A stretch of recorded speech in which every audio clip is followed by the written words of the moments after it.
Hello everybody, it's Maikito. I hope everybody's having a good day. Has had a good day so far. Yes, I know this video is a lot earlier than what I usually would post, but I am gonna spend some time with family. For those that don't know, Mexican Mother's Day is celebrated on Saturday, which would be today. So I'm gonna spend time with them, and if I don't post a video now, there's not gonna be no video at all. So obviously it's not gonna be too many picks, especially player prop wise, just because there's not a lot of lines out. But this time I really should have added plays just because there's not a lot of lines out. So if I do have any added plays, they will be in the pinned comment. Again, either later tonight, but more than likely tomorrow, because again I will be spending time with them. I will try to have a video out tomorrow. No guarantees, but other than that, I'll just get straight into the plays. For now, I only have one player prop. I mentioned it in the last couple videos, and I'm gonna mention it again.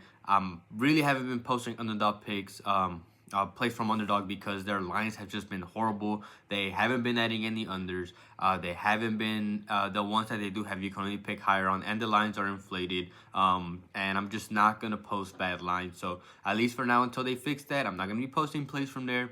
Right, this one is on PrizePicks. And that's Marc Cucurella to go higher than 2 tackles away from home for Chelsea, going up against Newcastle. He averages around 1.95 tackles per 90, so he averages around 2.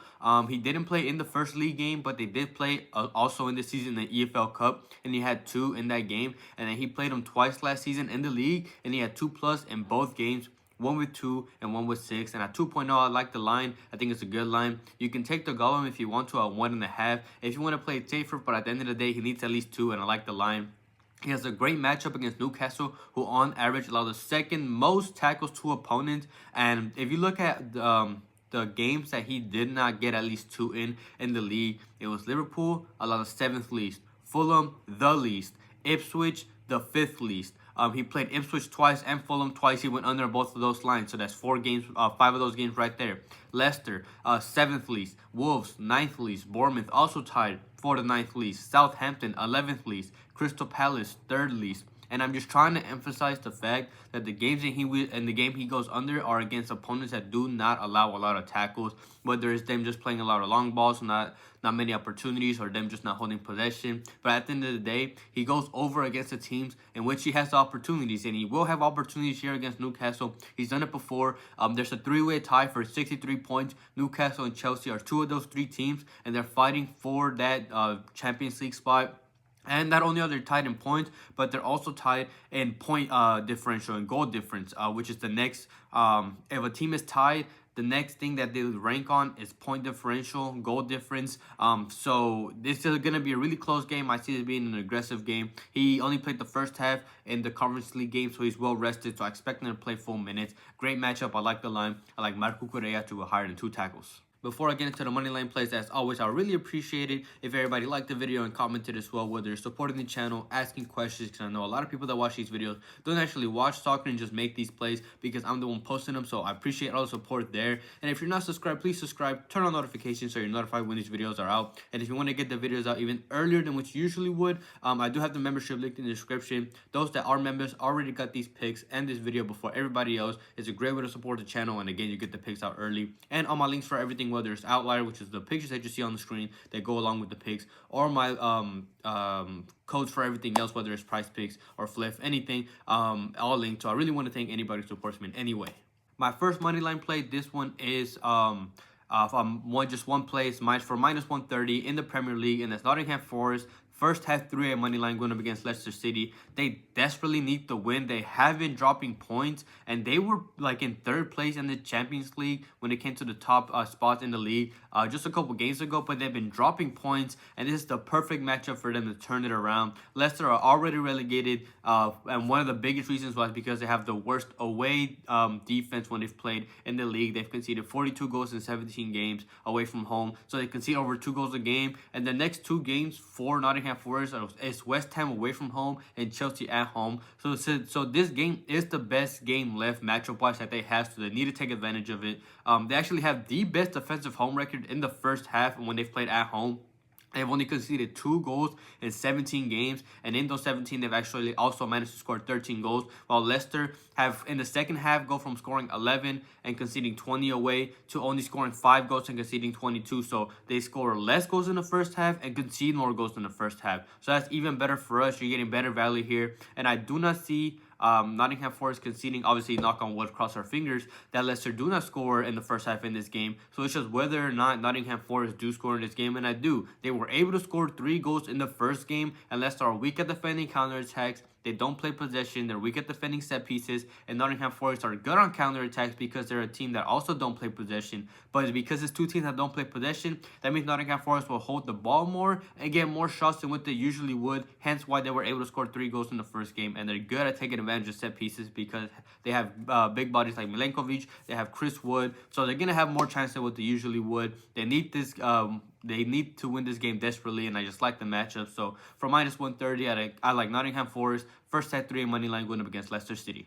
The second play is for it's a slip for minus 121, and the first one is in the Italian Serie A. And the first play is under 1.5 Lecce goals away from home going up against Hellas Verona. In general, Lecce have the second worst away offense. They've only scored 12 goals in 17 games away from home, so they average less than a goal a game, let alone them scoring 2. There's a chance they could not score. And while Hellas Verona have conceded 34 goals in 17 games at home, their defense has been getting a bit better in the last 5, conceding 5 in the last 5. So they only average conceding around 1 goal a game, while Lecce are very, very likely to be out Kristovic, who has 13 goals and assists for the season from the team's total 24. So over half of the goals that they have even been able to score from a low-scoring team, he will be gone. And from those 12 goals that they've been able to score away, he's contributed to 7 of those. So without him, they've only been able to score 5 goals in those 17 away games. So they have a bad offense that's going to become even worse. And they've only played 1 game without him so far this season,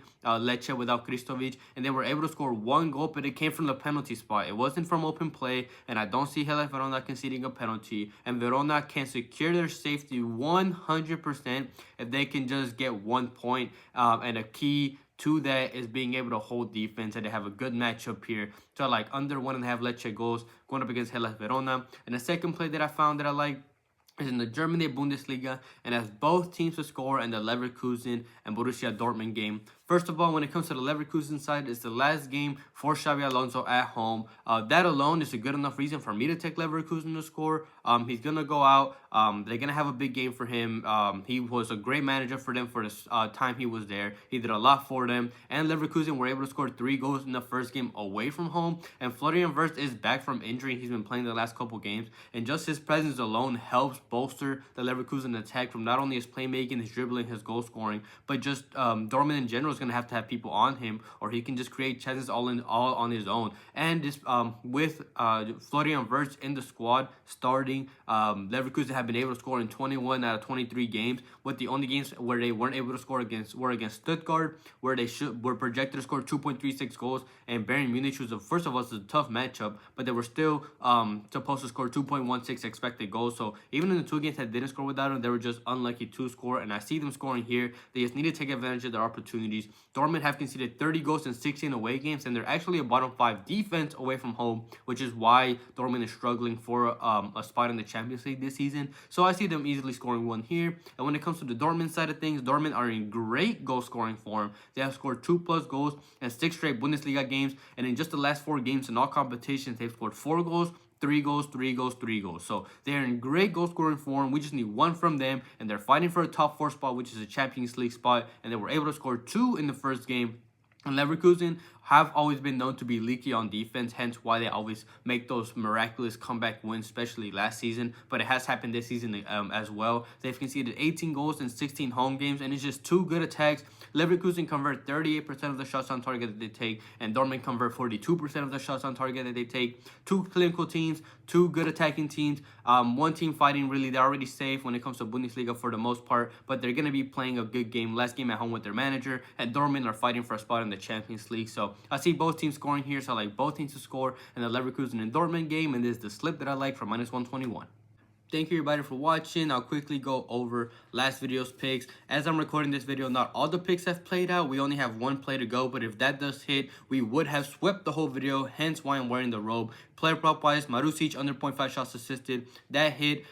He got subbed out around the 60th minute because they were losing and needed a tag. So I knew that he wasn't going to be contributing a lot. So that hit. And then we had Ramsdale to go over 4 saves. He ended on 4, so he pushed. So, hey, we'll take that. And then we had the slip of Celta Vigo to get 4 shots on target. They had exactly 4. They had a red card, but they were still able to come through. And then Freiburg to win or draw. They ended up winning, which it came through. That slip hit, and then the other slip, Villarreal to win or draw. They won their game. They came through, and all we need is Toronto to not lose. And if Toronto does not lose, we would have swept the whole video. So fingers crossed. Don't want to, count the eggs before they hatch or whatever that saying is. But we had a really good day, and hopefully we can carry on that momentum going into Sunday's big slate. And I did mention if I do have any added plays because I don't have a lot of player props because the lines aren't out, and I'm getting the video out early. I'm sure you guys understand I'm going to be spending time with family. But if I do have any added plays, they'll be on this video's pinned comment either later tonight or tomorrow. Not sure. But other than that, I hope everybody has a good night, a good day, and we can cash out tomorrow.